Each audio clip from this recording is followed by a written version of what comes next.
Hi all, welcome back Dilu Mehnas GB series.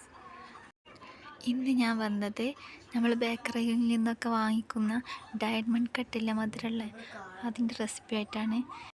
ബേക്കറിയിൽ നിന്നൊക്കെ വാങ്ങിക്കുന്ന അതേ ടേസ്റ്റിൽ തന്നെ നമുക്ക് ഉണ്ടാക്കാൻ പറ്റും. അപ്പോൾ വീഡിയോ കണ്ടിട്ട് ഇഷ്ടമാണെന്നുണ്ടെങ്കിൽ ലൈക്ക് ചെയ്യുക, സബ്സ്ക്രൈബ് ചെയ്യുക. അപ്പോൾ കാണാം.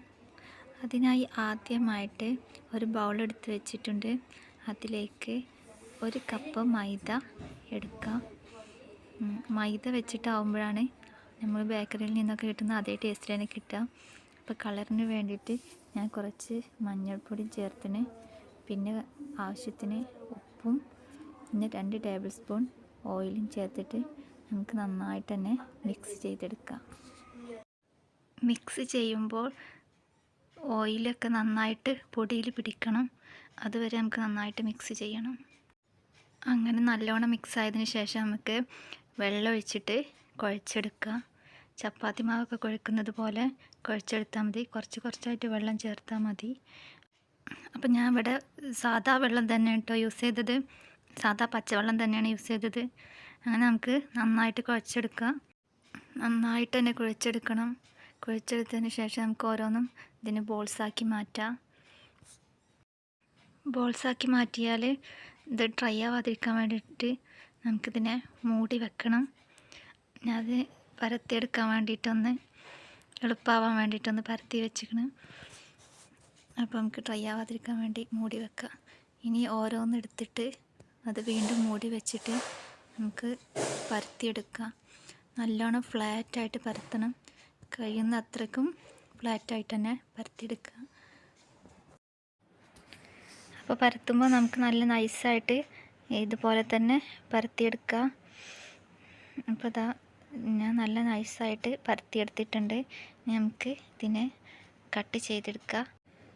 അപ്പോൾ ഇതാ ഡയമണ്ട് ഷേപ്പിൽ കിട്ടാൻ വേണ്ടിയിട്ട് നമുക്ക് ആദ്യം ഇങ്ങനെ വരഞ്ഞു കൊടുക്കുക, പിന്നെ നേരെ തിരിച്ചും വരഞ്ഞു കൊടുക്കുക.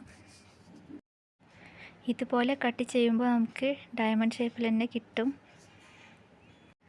ഞാൻ പറഞ്ഞ അതേപോലെ ഫോളോ ചെയ്യുകയാണെങ്കിൽ നിങ്ങൾക്കും പറ്റും ബേക്കറിയിൽ നിന്ന് കിട്ടുന്ന അതേപോലത്തെ ഡയമണ്ട് കട്ട്സ് ഉണ്ടാക്കാൻ. അപ്പോൾ ദാ ഡയമണ്ട് ഷേപ്പിലൊക്കെ കിട്ടിയിട്ടുണ്ട്.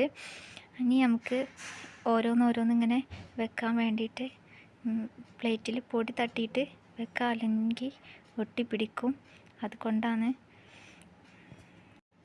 ഒരു ലെയർ വെച്ച് കഴിഞ്ഞിട്ട് പിന്നെയും കുറച്ച് പൊടി തട്ടുക, എന്നിട്ട് അതിൻ്റെ മേലെ കൂടെ വെക്കുക. കൂടുതലായിട്ട് പൊടി തട്ടരുത്. അപ്പോൾ അതാ പുതിയ ഐഡിയയുമായി എൻ്റെ ഹസ്ബൻഡ് എത്തിയിട്ടുണ്ട്. അപ്പോൾ ഇത് കണ്ടു നോക്കൂട്ടോ. പരത്തി വെച്ച പത്തിരിമേൽ ആദ്യം പൊടി തട്ടിയിട്ട് പിന്നെയാണ് കട്ട് ചെയ്യുന്നത്. ഇങ്ങനെ വെച്ചാൽ എളുപ്പത്തിൽ വെക്കാൻ പറ്റുമെന്നുള്ളതിനാണ് ഇങ്ങനെ ചെയ്തത്. എന്തായാലും നിങ്ങൾ ഉണ്ടാക്കി നോക്കുക, ഫീഡ്ബാക്കൊക്കെ അറിയിക്കട്ടോ. അപ്പോൾ അതാ കട്ട് ചെയ്തിട്ടുണ്ട്.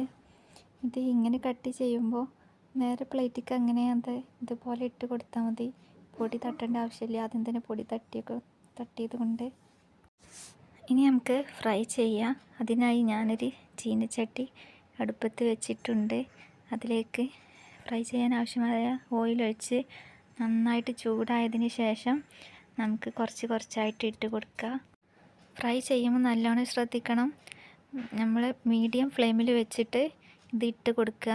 ഇട്ട് കൊടുത്തതിന് ശേഷം നമ്മൾ ലോ ഫ്ലെയിം വെച്ചിട്ടാണ് കുക്ക് ചെയ്യേണ്ടത്. അപ്പോഴേ പെർഫെക്റ്റായിട്ട് കിട്ടുള്ളൂ. ഇതുപോലെ തന്നെ ചെയ്യണം. ഓരോന്നായിട്ട് ഇട്ട് കൊടുക്കേണ്ട. കുറച്ച് അങ്ങനെ ഇട്ടാൽ മതി. എണ്ണയിലേക്ക് ഇടുമ്പോൾ എല്ലാം വേറെ ആയിക്കോളും. പിന്നെ നമുക്ക് അടുത്തൊരു പാൻ എടുത്ത് വെച്ച് അതിലേക്ക് 1/2 കപ്പ് പഞ്ചസാര, 1/4 കപ്പ് വെള്ളം, എന്നിട്ട് ഒന്ന് തിളപ്പിച്ചെടുക്കുക. 2 സ്ട്രിങ് കൺസിസ്റ്റൻസി ആവുന്നത് വരെ നമുക്ക് അതിനെ തിളപ്പിച്ചെടുക്കാം. അതിനുശേഷം ഫ്രൈ ചെയ്ത് വെച്ച ഡയമണ്ട് കട്ട്സ് എല്ലാം നമുക്ക് ഇതിലേക്ക് ഇട്ട് കൊടുക്കുക. എന്നിട്ട് മിക്സ് ചെയ്യുക. ഇതിലേക്ക് ഇട്ട് കൊടുത്ത ഉടനെ തന്നെ നമുക്ക് ഫ്ലെയിം ഓഫ് ചെയ്യാം കേട്ടോ. എന്നിട്ട് എല്ലായിടത്തേക്കും മിക്സ് ചെയ്യുക. മെല്ലെ മിക്സ് ചെയ്യണം. നല്ല ക്രിസ്പി ആയതിനാൽ അത് പൊടിഞ്ഞു പോവും. അപ്പോൾ അതാ ഞാൻ മിക്സ് ചെയ്തിട്ടുണ്ട്. അപ്പോൾ നമ്മുടെ ഡയമണ്ട് കട്ട്സ് റെഡി. നമുക്ക് ബേക്കറിയിൽ നിന്ന് വാങ്ങിക്കാൻ പറ്റുന്ന അതേപോലെ തന്നെയാണ് കേട്ടോ ഇതുള്ളത്. ഇതൊരു മസ്റ്റ് ട്രൈ ഐറ്റമാണ്. അപ്പോൾ നിങ്ങൾക്കും ഉണ്ടാക്കി നോക്കാം. ബേക്കറിയിൽ നിന്ന് കിട്ടുന്ന അതേപോലെ തന്നെ ഉണ്ട്. നല്ലോണം ചൂടാറിയതിന് ശേഷം യൂസ് ചെയ്യുക. അപ്പോൾ ലൈക്ക് ചെയ്യാനും സബ്സ്ക്രൈബ് ചെയ്യാൻ, നിങ്ങൾ വിലയേറിയ അഭിപ്രായം കമൻറ്റ് ചെയ്യാൻ മറക്കല്ലേ. ഇൻഷാ അല്ലാഹ് അടുത്ത നല്ലൊരു വീഡിയോയുമായി വരാം. Thank you. Bye bye.